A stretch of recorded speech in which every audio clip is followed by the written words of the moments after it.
ओम शांति।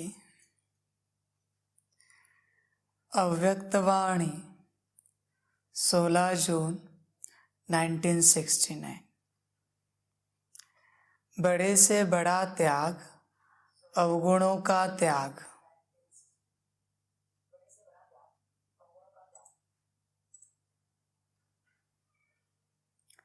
दूसरा पॉइंट है,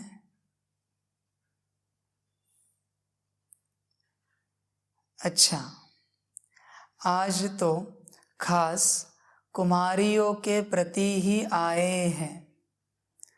आज कुमारियों का कौन सा दिन है? किसी ने कहा मिलन दिन। रिजल्ट भी आप सभी की निकली है। अपने रिजल्ट को खुद जान सकती हो? त्रिकालदर्शी बनी हो? इस ग्रुप से नंबर 1 कुमारी कौन सी निकली है? किसी ने कहा चंद्रिका। नंबर 1 का मुख्य कर्तव्य है अपने जैसा नंबर 1 बनाना। कुमारियों को तो अभी एक और पेपर देना है। वह पेपर प्रैक्टिकल का, न कि लिखने का। बाबा कहते हैं, अच्छा आज तो खास कुमारियों के प्रति ही आए हैं। आज कुमारियों का कौन सा दिन है? बच्चे इस बात को समझें। जब भी बाप कहता है कुमार और कुमारी,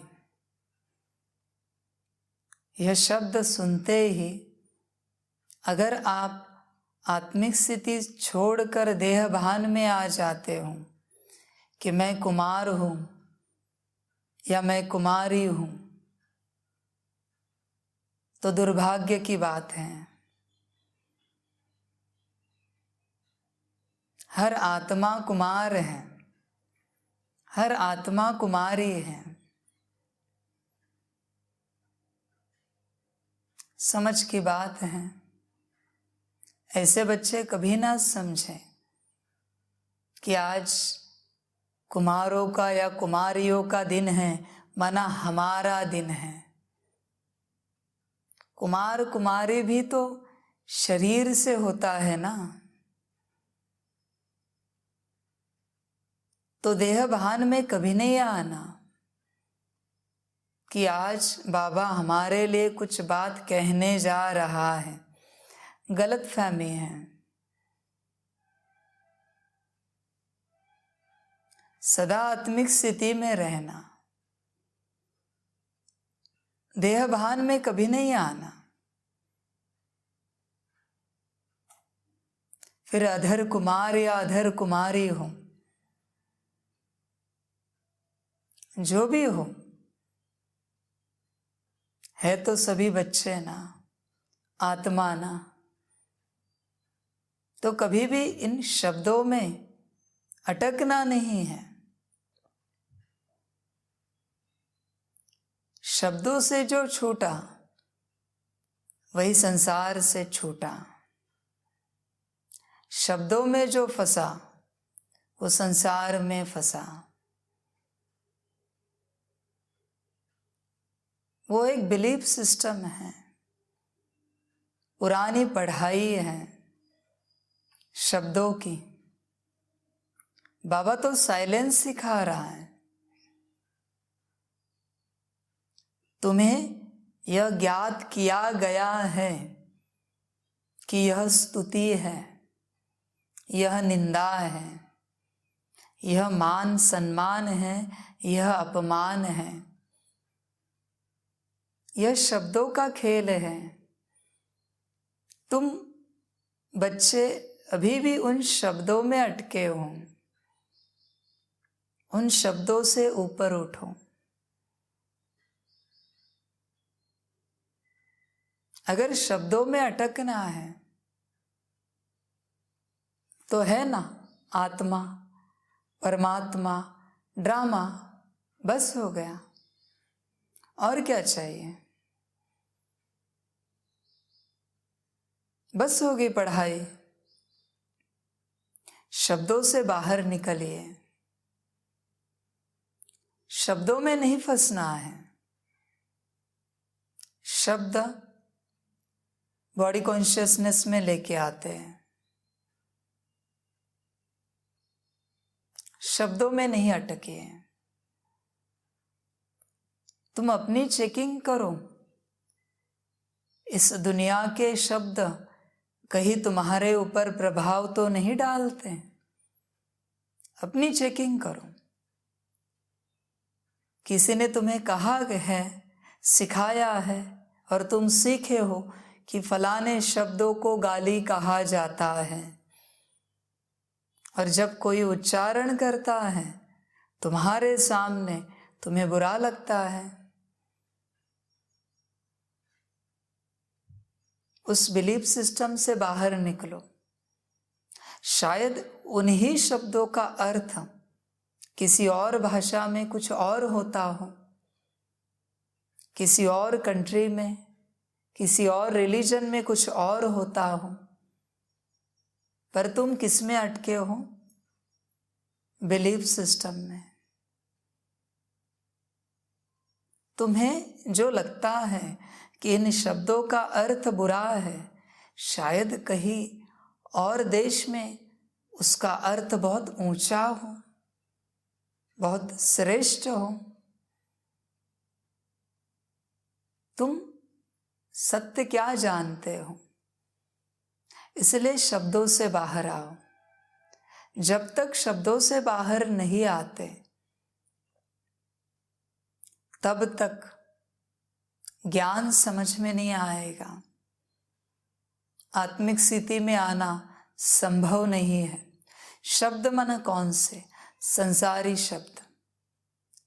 संसारी शब्दों से बाहर निकलिए। शब्दों में अटकना है तो ज्ञान के, मुरली के अटको।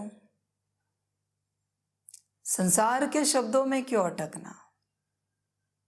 तो बाबा कहते आज तो खास कुमारियों के प्रति ही आए हैं। हर आत्मा कुमारी है, कुमार है। माताएं यह ना समझे कि सिर्फ बाप कुमारियों के लिए आया है देह रूप में, तो क्या कुमार उठ के बाहर जाए या वो शब्द ना सुने? समझ की बात है।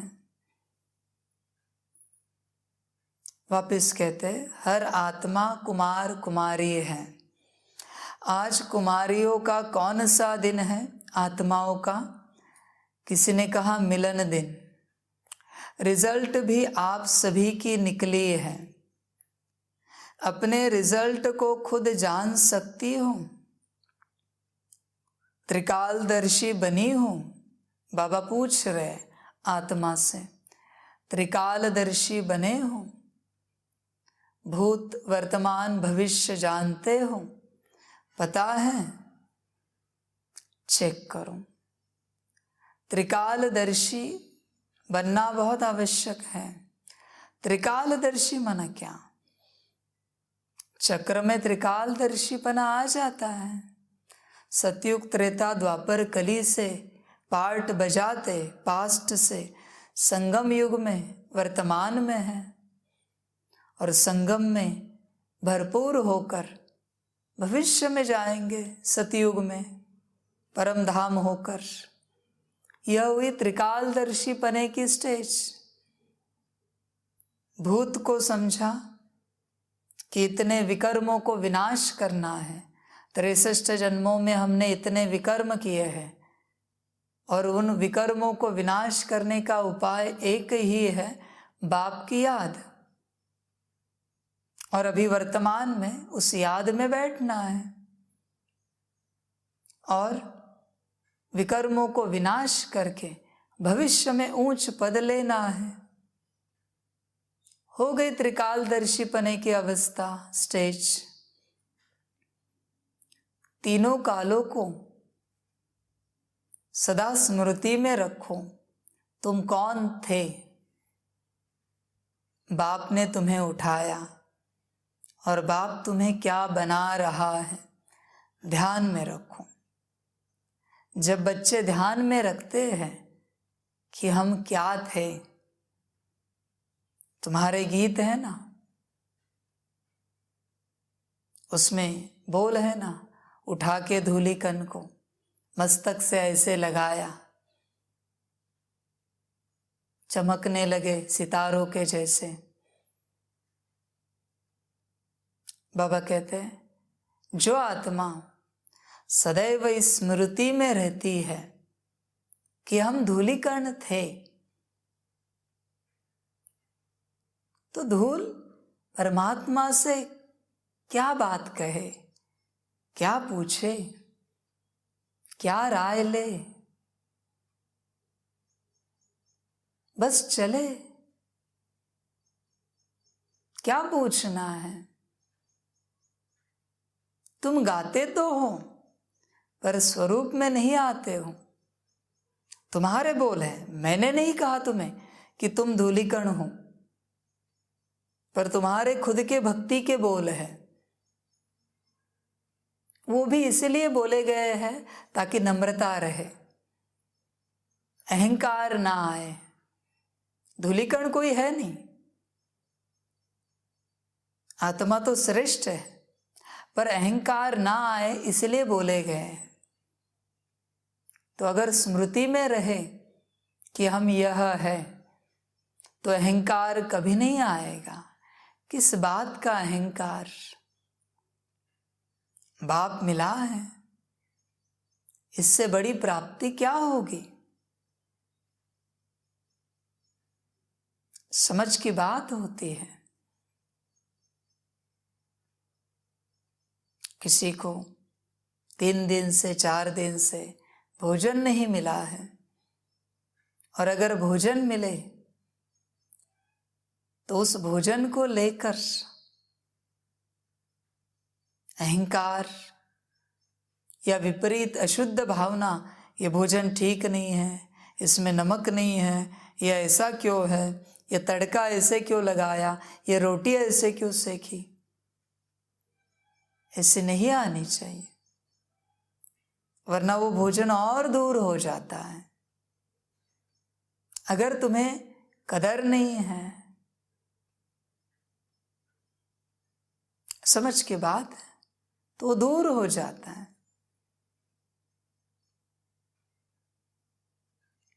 तुम अपने पास्ट में रहो कि तुम सोचो तुम कैसे थे, बाप ने क्या बनाया है,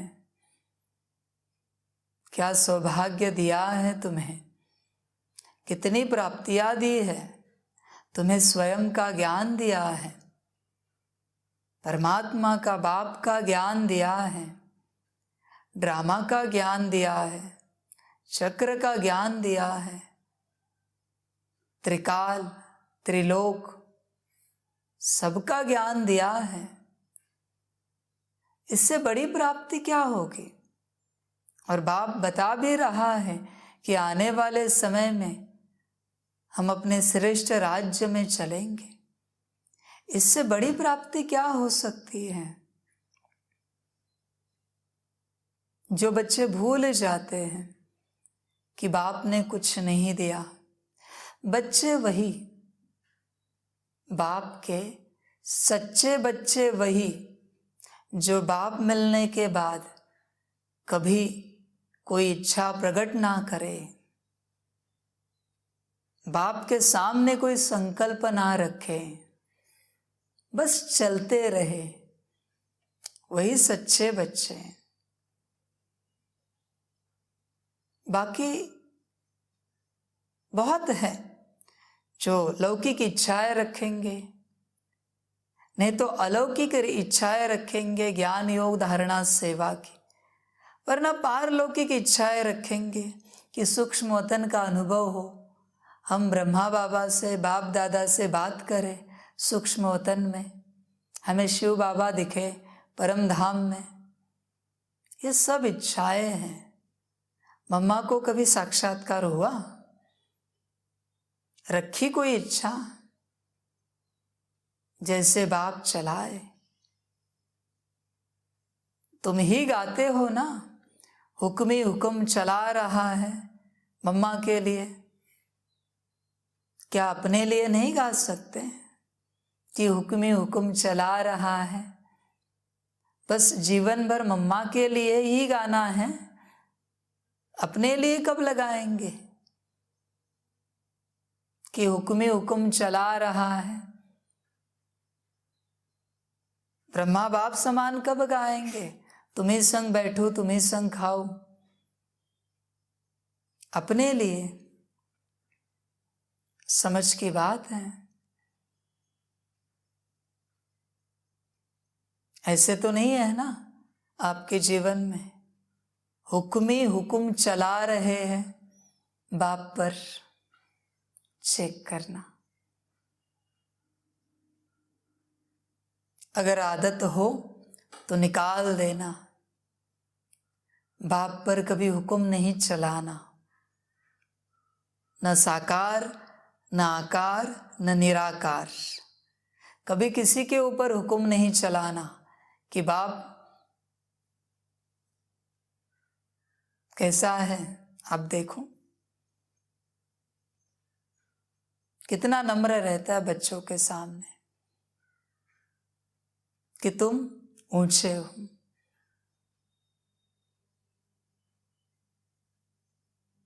बच्चों को समझ में आना चाहिए।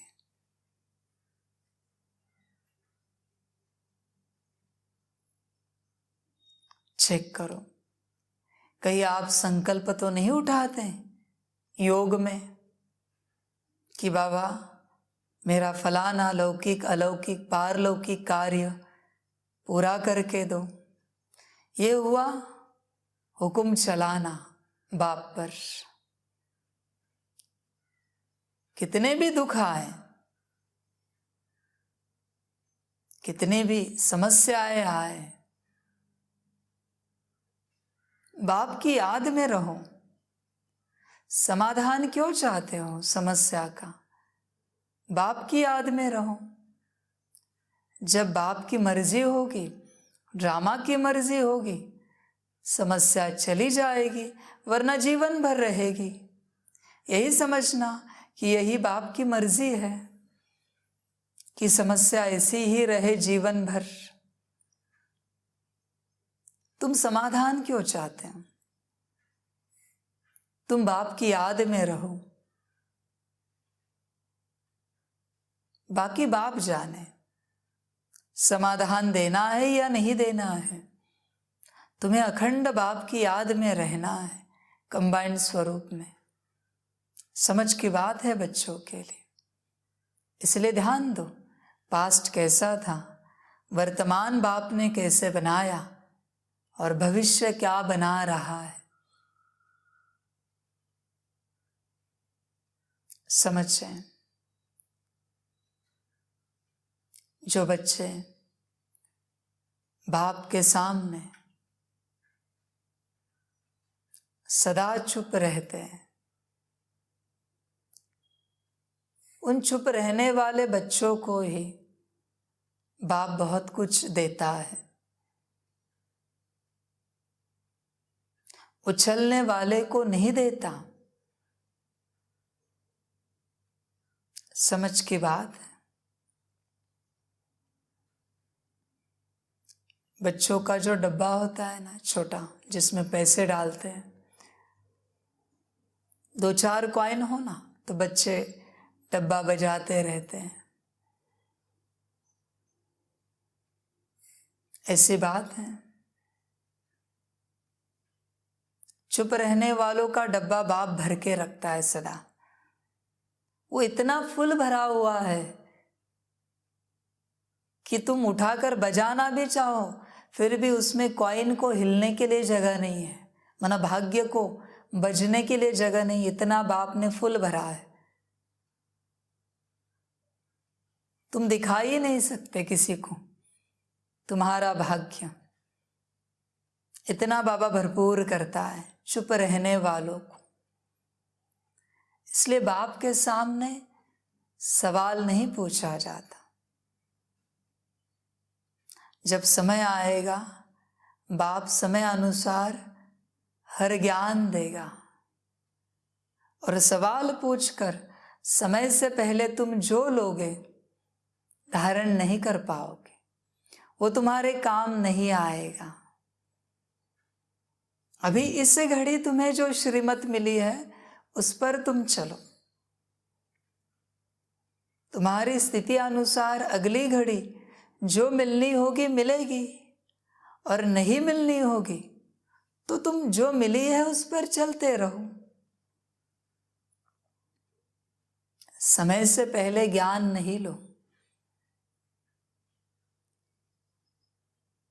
समझ बिगड़ जाएगी। कुछ बच्चे होते हैं जिनके पास ज्ञान के 2-4 महावाक्य होते हैं, संभाल कर रखते हैं और उन्हीं पर जीवन भर चलते और संपन्न संपूर्ण बन जाते हैं। कुछ बच्चे होते हैं ज्ञान के ग्रंथ तैयार करते हैं पर एक भी महावाक्य काम में नहीं आता उनके, इसलिए इकट्ठा करके नहीं रखो। तुम्हें जो मिला है उस पर चलते रहो। यह तुम बच्चों का कर्तव्य है। सवाल में नहीं जाओ। बाबा कहते हैं ना, मेरा पार्ट है ड्रामा प्लान अनुसार। जिस समय मुझे जो ज्ञान देना है वही दूंगा। समय से पहले मैं कोई ज्ञान नहीं दूंगा। तुम भले कुछ भी पूछो, मेरा पार्ट होगा तो मैं दूंगा, इसलिए पूछो मत। समझ की बात।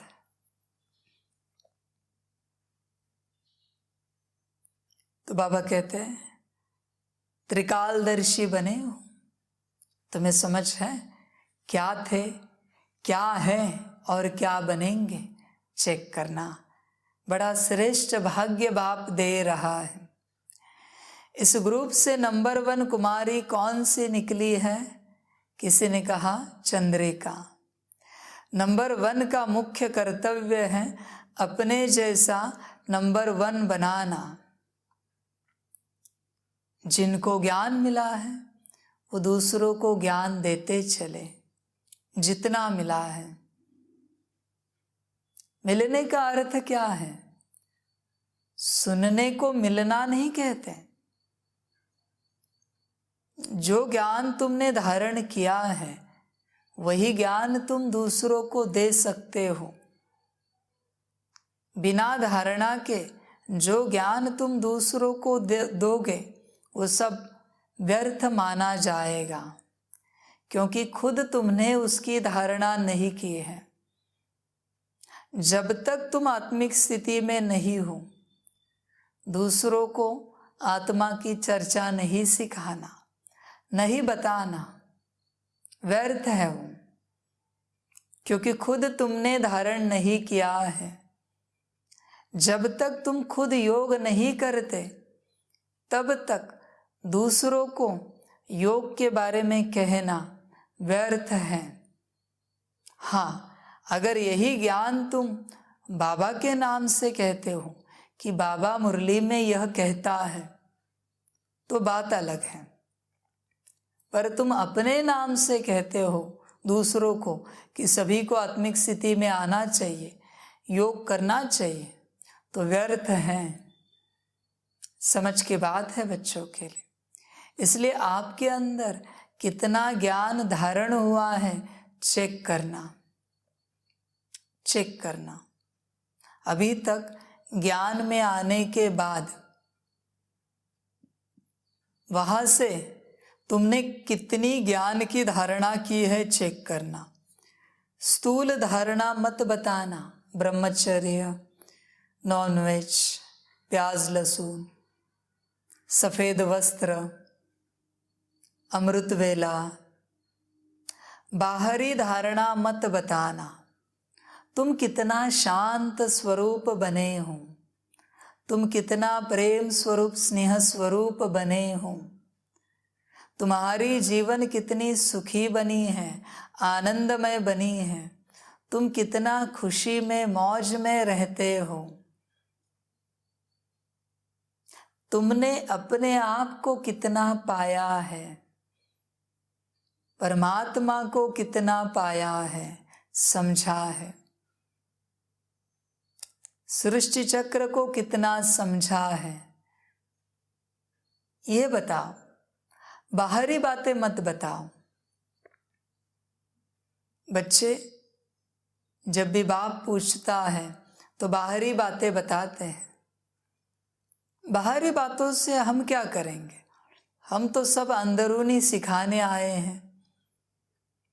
बाहरी बात को लेकर हम क्या करेंगे क्या? तुम यह बताओ, तुम आत्मिक स्थिति में कितना आए हो? पहला पाठ है, पहली शिक्षा है, बाकी सब बाद में।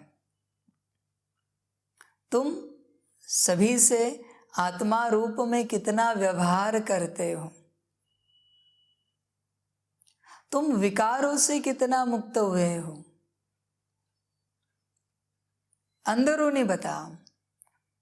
गुणों से कितना भरपूर हुए हो? अंदरूनी बताओ। बाहरी मत चर्चा करो। समझ की बात है। कुमारियों को तो अभी एक और पेपर देना है। वह पेपर प्रैक्टिकल का, न कि लिखने का। अभी तो 1 मास की ट्रेनिंग की रिजल्ट में नंबर 1 है, लेकिन फाइनल रिजल्ट में भी नंबर 1 आ सकती है। लेकिन उसके लिए कौन सी मुख्य बात बुद्धि में रखनी है? बाबा कहते हैं फाइनल रिजल्ट में भी नंबर 1 आ सकते हैं, लेकिन उसके लिए कौन सी बात बुद्धि में रखनी है? त्याग और सेवा तो है, एक और मुख्य बात है।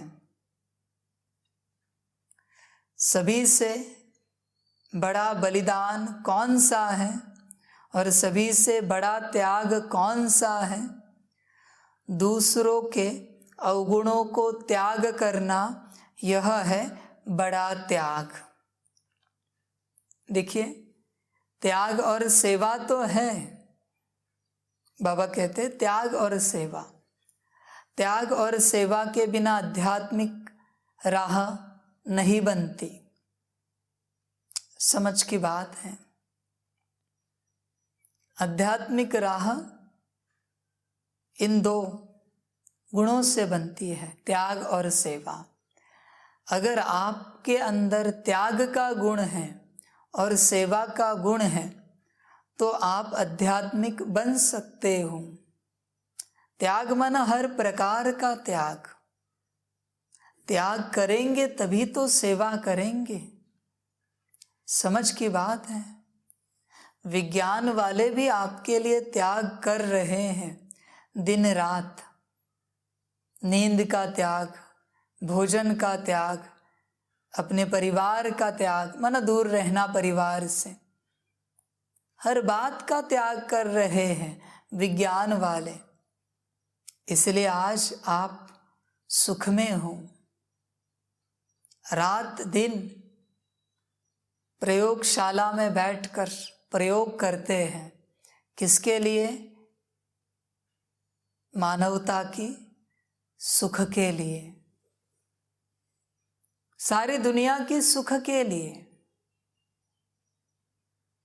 उन्हें क्या मिलता है? दुनियावी प्राइज, दुनियावी किताब, और क्या मिलता है? कुछ नहीं। पर दुनिया के लिए कर रहे हैं। सारा त्याग किया है तभी तो सेवा कर पा रहे। त्याग होना बहुत आवश्यक है। त्याग के बिना कभी सेवा नहीं हो सकती। ध्यान में रखना, बिना त्याग के सेवा नहीं होती। और बिना त्याग के जो कोई सेवा करते हैं ना, वो मनमौजी है। जब उनका मन होता है तभी वो सेवा के लिए जाते हैं। जब उन्हें मूड आता है, अभी कोई काम नहीं है, कोई कार्य नहीं है, तो सेवा में चले जाएंगे, तब वो सेवा करेंगे चेंज के लिए। ऐसे बच्चे विश्व कल्याण नहीं कर पाएंगे, स्व कल्याण भी नहीं कर पाएंगे। स्व कल्याण के लिए भी त्याग लगता है, खुद की बातों से, खुद के संस्कारों से। जब आप त्याग करेंगे खुद के रूटीन से, खुद की व्यवस्था से, तब जाके आप खुद की सेवा कर पाएंगे। मुरली पढ़नी है तो त्याग करना पड़ेगा बाकी बातों का, और मुरली के लिए समय निकालना पड़ेगा। खुद की सेवा की बात कर रहे हैं। योग करना है तो बाकी सांसारिक बातों का त्याग करके समय निकालना पड़ेगा, तब जाके खुद की योग से सेवा कर पाएंगे। धारणाएं करनी है तो इच्छा मात्रम अविद्या बनना पड़ेगा, वो भी तो त्याग हुआ, सभी बातों को छोड़ना, तभी तो धारणा कर पाएंगे। और विश्व की सेवा करनी है तो सारे संसार का, सारी बातों का, सारे सुखों का त्याग करना पड़ेगा, तब आप विश्व की सेवा कर पाएंगे। विश्व की सेवा आपके हिसाब से नहीं। जो बच्चे अपने हिसाब से सेवा करते हैं, अपने समय पर करते हैं, उन्हें त्यागी नहीं कहा जा सकता। सेवाधारी कह सकते हैं पर त्यागी नहीं कह सकते। समझ की बात है। त्यागी वही जो जिस समय में जो आए उसे भरपूर करे, अपनी नींद ना देखे, अपना भोजन पानी ना देखे, अपनी व्यवस्था ना देखे, ये सब छोड़ के आने वाले को भरपूर करना, इसे त्याग कहा जाता है। त्याग इस शब्द में आराम से दूरी है, विश्राम से दूरी है, अंदरूनी विश्राम है बेहद का, बाप के संग में। त्याग करने वालों को ही बाप शक्ति देता है, शक्ति देता है। जो अपने तन को संभाल के तन सेवा करने की कोशिश करते हैं, उनका तन कमजोर ही रहता है।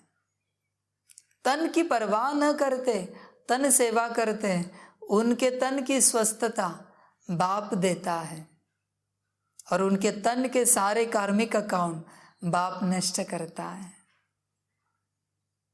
बाप सेटल करता है। मन जैसा है जो है, भल 0.1% उसमें शुद्ध विचार चलते हैं, लेकिन उस 0.1 को लेकर भी जो बच्चे सकाश देने की कोशिश करते हैं, मनसा सेवा करने की कोशिश करते हैं, शुभ भावना शुभ कामना देने की कोशिश करते हैं विश्व को, उनके मन के कार्मिक अकाउंट बाप सेटल करता है। हर रूप से जो तुम्हारे पास है, जो है जैसा है, उससे तुम्हें जितनी होती है, जैसे होती है, तुम सेवा करते हो, तो उस रूप के कार्मिक अकाउंट बाप सेटल करता है।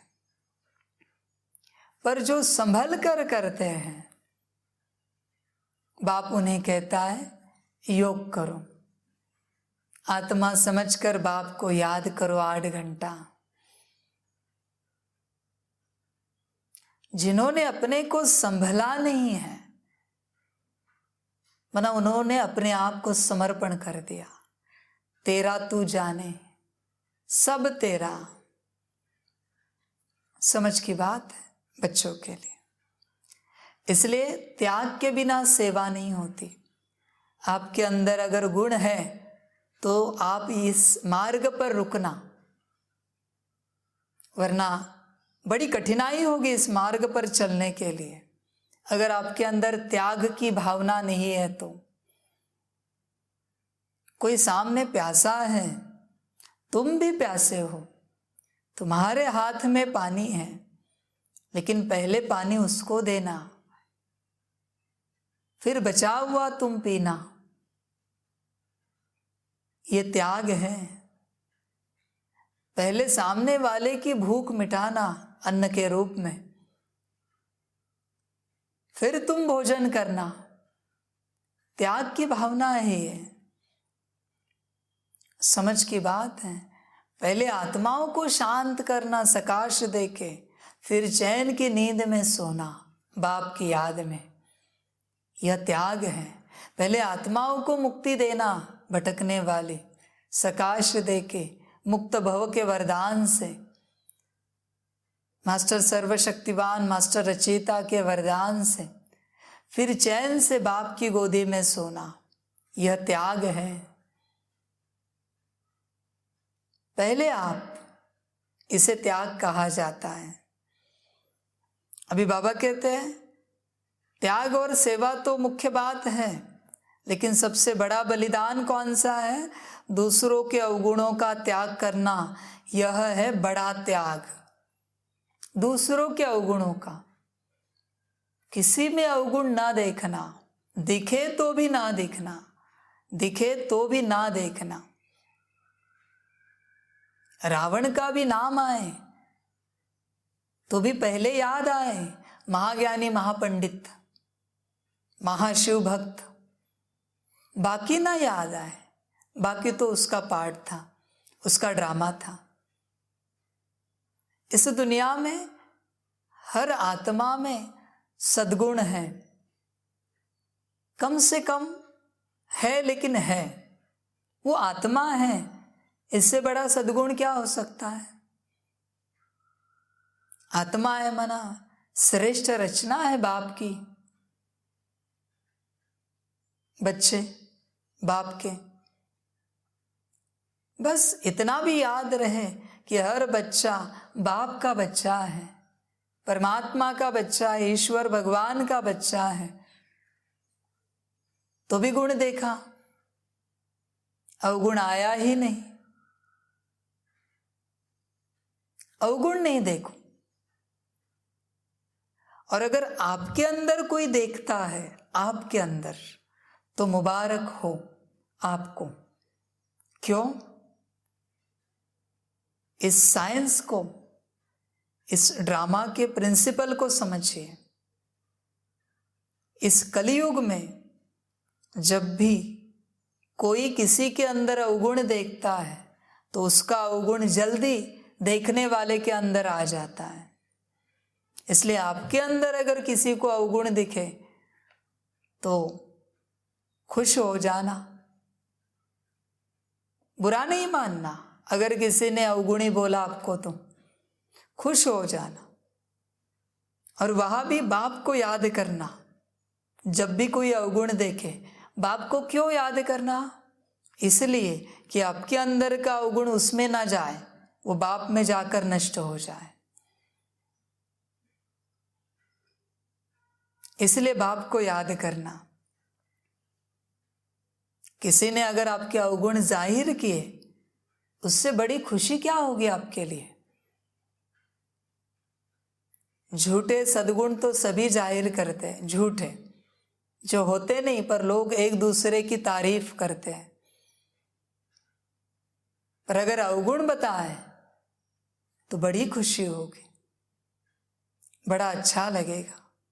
चलो पता तो चला कि हमारे अंदर यह है। और अगर बोल रहा है कोई, माना होना चाहिए। भल तुम्हारी नजर से नहीं हो सकता, पर सामने वाले की किसी न किसी एंगल की नजर से हो सकता है। अच्छा है कि तुम्हें पता तो चला। इसलिए गाते हैं ना कि निंदा करने वाले का घर बाजू में होना चाहिए। वो इसीलिए कि पता तो चले, वरना जीवन भर लोग तुम्हारी स्तुति करते रहेंगे और अंत में धर्मराजपुरी में पता चलेगा सब झूठी स्तुति थी। तुम्हारे अंदर स्तुति करने योग्य कुछ था ही नहीं, सब अवगुण ही थे। बुरा लगेगा फिर। और धर्मराज से डंडे खाने पड़ेंगे। इसलिए दूसरों के अवगुणों का त्याग करना, किसी के अंदर भी अवगुण नहीं देखना। देखिए, अगर आपने देखा तो आपके अंदर आ जाएगा। ध्यान रखना, आपको देखना नहीं है।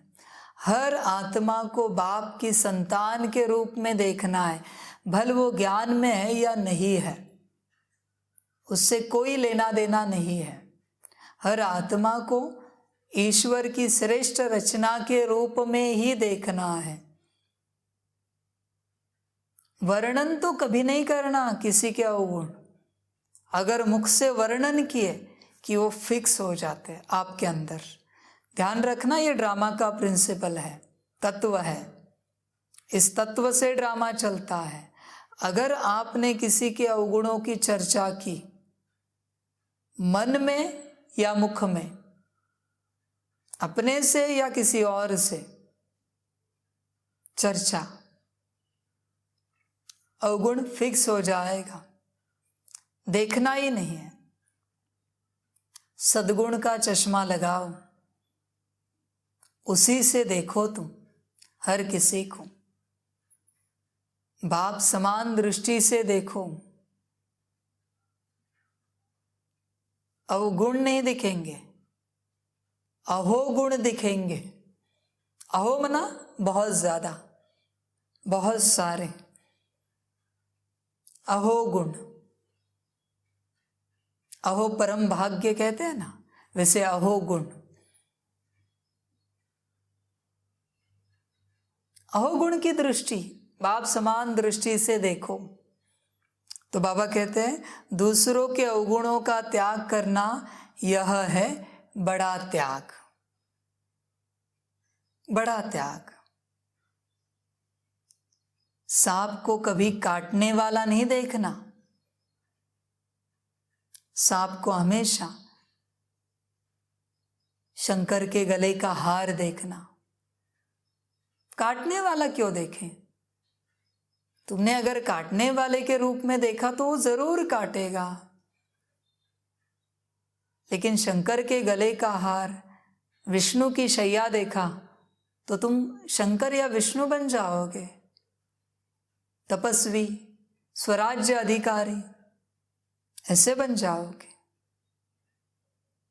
इसलिए सब में सद्गुण देखना है, बस देखने की दृष्टि चाहिए। सब में है, सब में सद्गुण है। जहर से भी दवाई बनती है, ध्यान रखना। और सभी के सद्गुणों को देखते रहना। दूसरों के अवगुणों का त्याग करना, यह है बड़ा त्याग। किसी के अवगुण नहीं देखो, सभी में सद्गुण देखो। ना भी हो फिर भी देखो। बाप का बच्चा है, माना सद्गुण है, बस अभी इमर्ज नहीं है, ड्रामा है उसका। वो भी तो मास्टर शांति सागर है, मास्टर सुख सागर है, मास्टर सर्वशक्तिवान है, बस उसका पार्ट अभी नहीं कि वो इमर्ज नहीं है। तुम्हारा पार्ट है कि तुम इमर्ज रूप में गुण को अनुभव कर पा रहे हो अपने में। दूसरों का पार्ट अभी शुरू नहीं हुआ है, एक समय पर शुरू हो जाएगा, क्योंकि अंत तक सारी दुनिया कहेगी मेरा बाबा। अगर सारी दुनिया कहेगी मेरा बाबा, मना सभी बच्चे बाप के हैं ना, तो किसी के प्रति अवगुण नहीं देखना। एक समय पर तुम भी अवगुणी थे, अगर देखे तो। आज तुम सद्गुणी बने हो तो दूसरों को अवगुणी देख रहे हो। तुम जरा पास्ट देखो, वर्तमान में मत जाओ, वर्तमान पर मत रहो, पास देखो अपना। जिसको पता है ना मैं मिट्टी से निकला हूं, वो मिट्टी से निकलने वाले को कभी नहीं कहेगा कि तुम गंदे हो, शब्द विपरीत है, कभी नहीं कहेगा। तुम्हारी रचना भी वैसे ही थी, अभी तुम बने हो या बन रहे हो, समझ की बात है। इसलिए सभी में सद्गुण देखना, सभी को स्नेह की दृष्टि से, प्रेम की दृष्टि से देखना, सभी को सुख शांति की दृष्टि से, आनंद की दृष्टि से देखना, सभी को भरपूर करना, सभी को आत्मा देखना। तुम सदा मैं और मेरा बाबा इस कंबाइंड स्वरूप में रहना और सभी को बाप की श्रेष्ठ रचना आत्मा इस रूप में देखना। अच्छा, ओम शांति। सभी बच्चों को बाप की पदम गुणा याद, प्यार, गुड मॉर्निंग और नमस्ते। सदा खुश रहना, मौज में रहना, सभी को भरपूर करते रहना। अभी तुम बाप के लाडले बने हो, प्यारे बने हो, ऐसे सारी दुनिया को बनाना। यह भाग्य, यह सौभाग्य, यह पदम गुणा भाग्य सारे विश्व को देना और सारे विश्व को सुखी करना। अच्छा, ओम शांति। सभी बच्चों के लिए टोली स्वीकार हो। ओम शांति।